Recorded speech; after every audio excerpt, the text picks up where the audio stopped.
This is what I'm going to do. I'm going to hit y'all with some info that's going to change your life. Maybe, maybe not. 5 unruly lies that I had to unlearn. Lie number 1: I have to prove my worth. I have to earn the right to be loved by other people. Girl, we all have an inner critic, correct? Yours is probably saying something right now, and your inner critic better not be saying nothing about me because we can take this outside right now. But you got to learn to check your inner critic. Talk back to it. I talk back to mine all the time, even out loud. People be thinking I'm crazy. I don't care. I don't give a damn. What I'm doing is I'm checking that voice that is trying to make me feel small.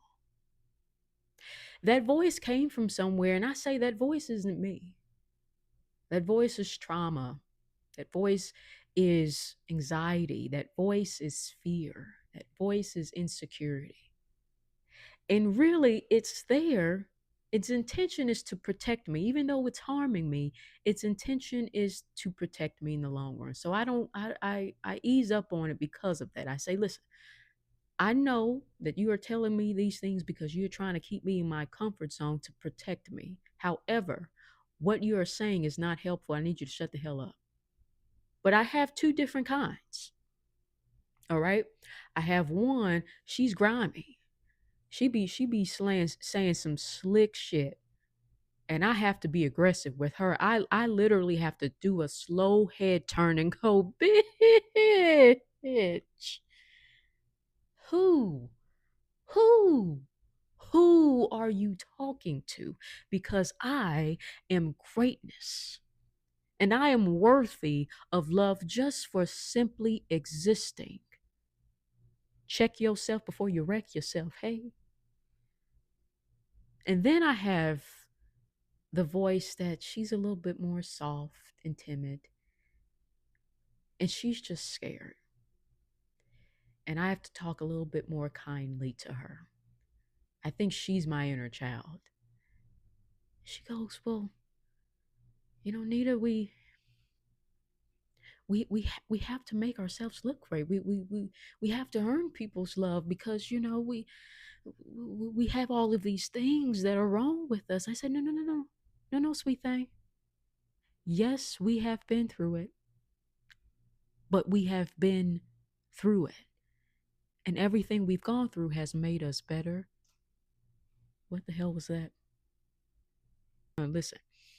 So I talk kindly to her. I say, it's okay. I understand you're scared, and I understand that these feelings that you're feeling right now comes from trauma, honey. We are some traumatized hoes, but it's okay. That doesn't make us bad. It doesn't make us wrong. It just makes us human. And we use our pain to better ourselves and hopefully have a positive impact on other people.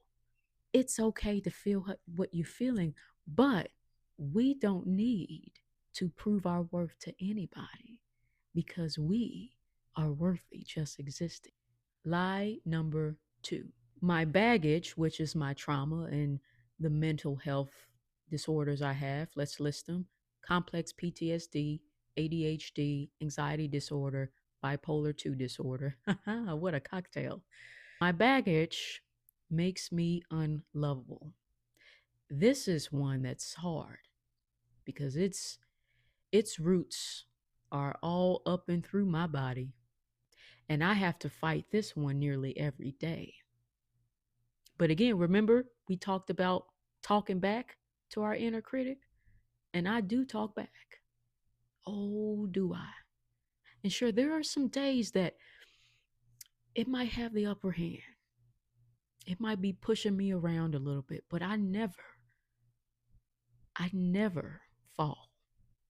And if I do, which is okay if I do, I get my ass right back up on my feet. You feel me? Everybody has gone through something that has changed them. One of my favorite quotes is by Maya Angelou, and she says, I can be changed by what has happened to me, but I don't have to be reduced by it. My past does not define who I am today and my future. My past has led me on a journey, and I have learned so much along the way that has bettered me. But baby, I still have a long ways to go, and that's okay. But that doesn't make me any less lovable because of what I've gone through. I'm talking to myself now, and hopefully, I'm talking to somebody else too. I'm talking to us all. I'm gonna tell you this right now. You have gone through something, and it has changed you, but you are not your trauma. You are not your past. You are not your pain. Honey, you are something great, bold, and beautiful. And how do I know that? Because you're on this channel. Only the best of the best gets to get on this channel, honey. All right. Only the unruly gets to get on this channel. And the unruly is greatness. We are beautiful disasters, but in the highest respect of the word. Let me not start preaching. I'm not gonna do it. I'm not gonna do it. But yes, I have to fight that thought, that belief all the time. But honey, do I fight it? You best to believe it. Oh, let me not play. Let me not play. I don't want no lightning trying to strike me down. Okay. Okay. The third one is healing is being in a constant state of peace and happiness. And if I'm not doing it right. oh, I want to dive into this one a little bit. I'm gonna get up. I'm gonna get up to your face because I want you to really. I want you. How you doing? You doing okay? Look at you. Look at you. Something. You just so fucking beautiful. Oh my God. I know you be up on those Instagram pages and YouTube channels of these folks talking about healing is all rainbows and butterflies, and you have to be happy all the time. And if you're trying to manifest something, you can never have negative thoughts or feelings. It'll get in the way. Oh, I've healed and my life is so perfect. And I wake up at 5 a.m. and I go running 3 miles and do yoga every day. And, my life is just perfect. It's just, oh my God, I cut the bullshit. Healing is messy. As I said in that intro video, I know you watched it, honey. If you didn't, you better go back. Healing isn't linear. Some days you're going to take 10 steps forward and 10 steps back. You hear me? Listen, I ain't lying to you. And that's okay. I hate toxic positivity. It's bullshit. And it makes people feel bad about themselves, about where they are on their journey because they're not happy all the time. Let me tell you something. Just because you have a bad day, a bad week, a bad month, a bad year doesn't mean the work that you've done on yourself and in your life is in vain. Doesn't mean it just goes down the toilet. It doesn't matter.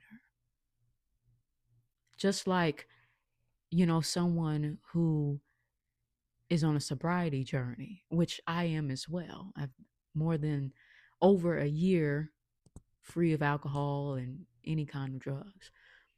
But there are moments sometimes some people relapse. Relapse. Sorry, I'm a little country.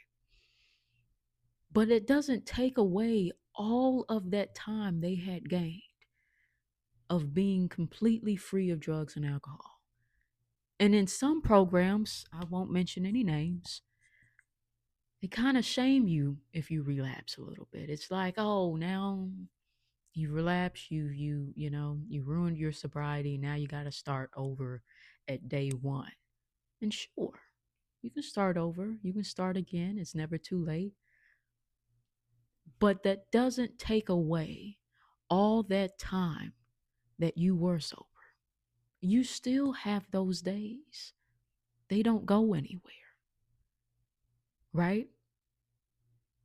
With toxic positivity, and I got off topic a little bit, with that, it discourages us to be our full selves.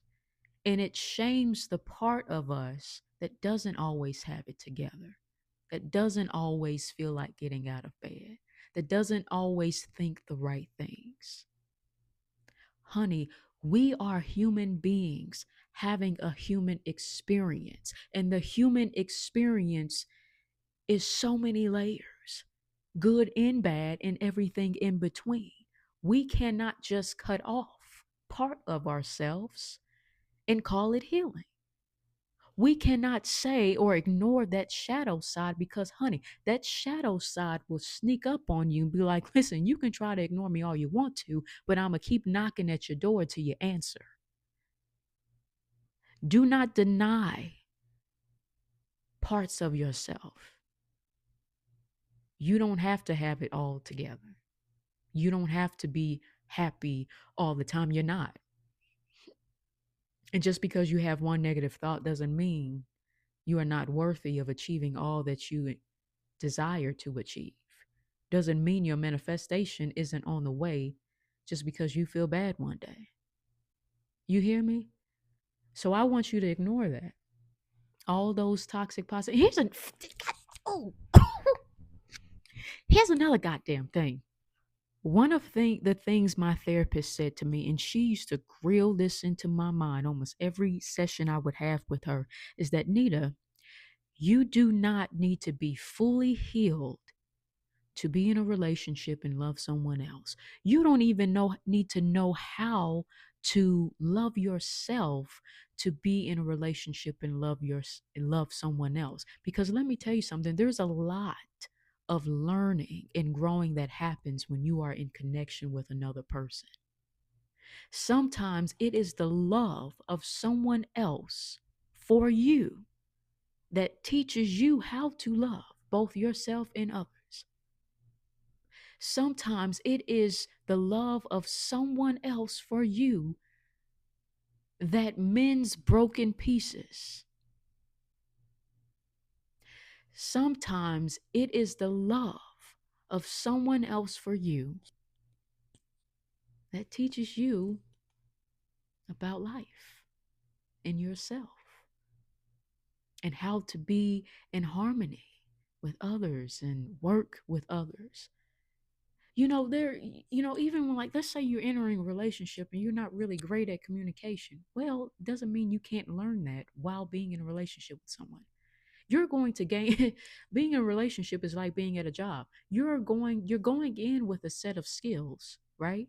But you're also going to gain so much more skills and experience just by being in that role. It's the same thing. We avoid toxic positivity, right? We allow ourselves to feel all that we feel. No emotion is good or bad. It just is what it is. We let it come up, arise, we feel it, we acknowledge it, we name it, and then we release it. Just like that. I'm going to do one more.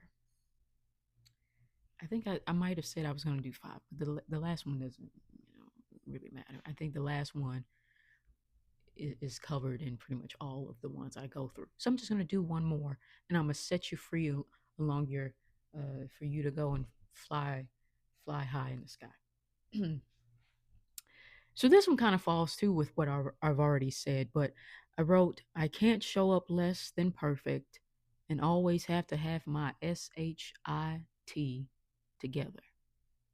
Shit. Just as I said earlier about feeling like my baggage makes me unlovable and I have to go above and beyond to prove my worth in other ways, it's the same thing. I used to use the idea of being healed and doing all of this work on myself and having my shit together as an offering of my worth when I was dating and in relationships with different women. This is what unruly came from. Unruly growth. It's not about having it all together. It's about allowing ourselves to fall apart and to just be a mess, to be unruly, to be chaos. to be beautiful disasters. That is why I created this. For that reason. If you're a perfectionist, raise your hand. Actually, no, I'm a recovering perfectionist. But I'm using this brand, I'm using the opportunity to, be able to coach. And let me tell you something about coaching. Coaching, no coach is perfect, just like your therapists aren't perfect either. But they still go through things just as you do. They're still human beings at the end of the day. All right. They might have a lot of tools or knowing how to deal with those things. Doesn't mean they don't feel hurt. Don't mean that they don't feel pain. Doesn't mean they don't feel sadness. Doesn't mean they don't get insecure. I can go on and on. So even with me, as going through the training of life coaching, working in the mental health field, all of this experience, I still go through life, and life gets hard sometimes. But what I have gained along this path that I'm on, I want to share that information with others because, why gatekeep it? But anyway, all of this is about showing up as our authentic selves. That's what I'm doing. I'm no longer interested in trying to look like I got it, excuse me, I got it all together. I'm no longer, it's too much work. It's exhausting. You feel me? Perfection, fuck that. And I want you to say that too. So, yeah, that is what I have. You know, that's my spiel for y'all. And I look forward to this new project, Unruly Growth. I look forward to making content and hopefully, being able to connect with other people and vibe out. And I look forward to not being perfect and being unruly instead.